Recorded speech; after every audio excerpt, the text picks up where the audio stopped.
been living with HIV since 1995. During those days, it was terrible because we didn't have assistance like we have right now from America. But now I'm okay, I'm living happy, I'm taking my drugs every day. This is Donald G. McNeil Jr. reporting from Uganda. Every member of the stigmaless band is HIV positive. Antiretroviral drugs paid for by the United States and other donors are keeping them alive.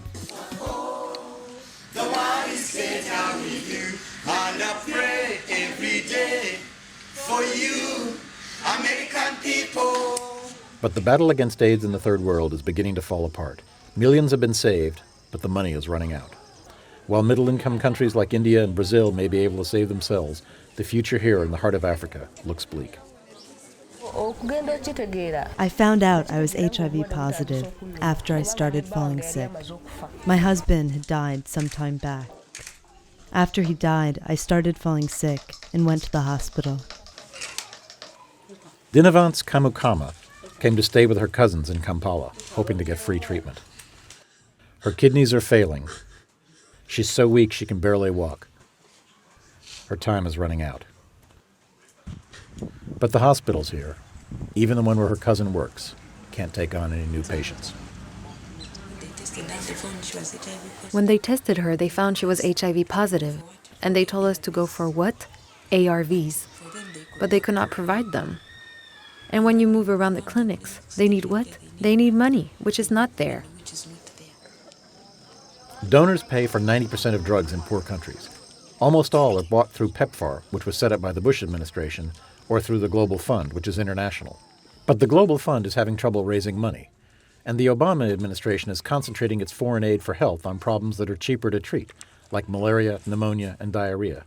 More lives may be saved for those taxpayer dollars, but it means PEPFAR's budget is no longer growing. Uganda has been hit hardest, ironically because it did such a good job of getting lots of patients on treatment quickly. It's the first country in Africa to reach its limits.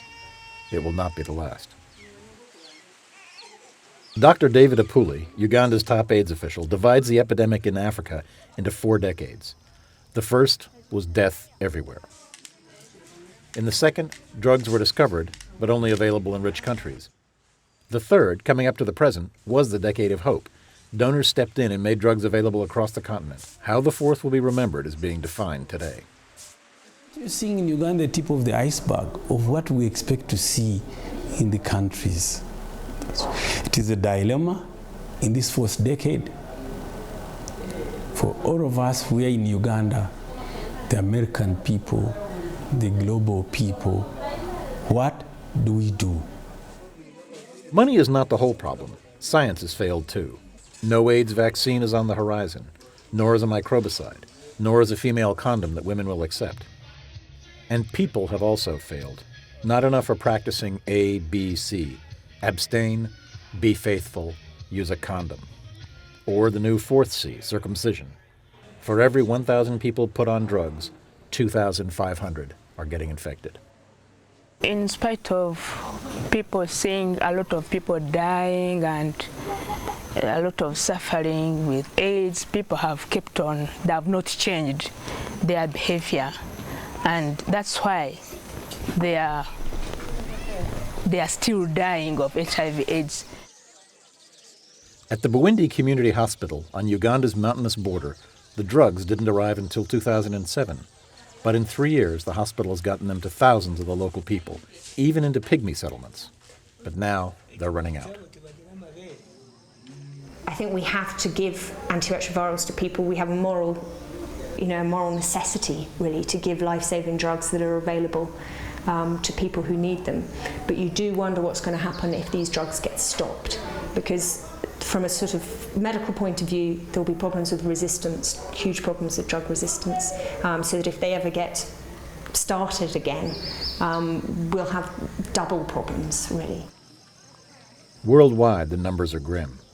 About 33 million people are infected with HIV. After a Herculean effort by donors, led by the United States, only about 4 million are on treatment. Even under optimistic fundraising projections, by 5 years from now, only about 10 million will be treated. That's not nearly enough. New research shows that treating everyone as early as possible could lower infection rates. But that idea is frighteningly expensive. It is very sad that people have to choose what should or should not kill patients. You can't say AIDS is killing patients, but it is expensive death. Therefore, we are going to prevent cheap deaths. I don't think this is a humanitarian approach or acceptable to humanity.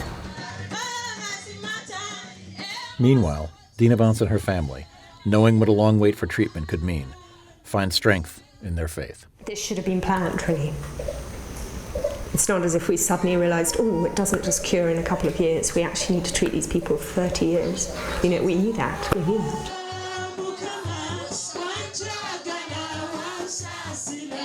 Reporting from Uganda, this is Donald G. McNeil Jr. for the New York Times.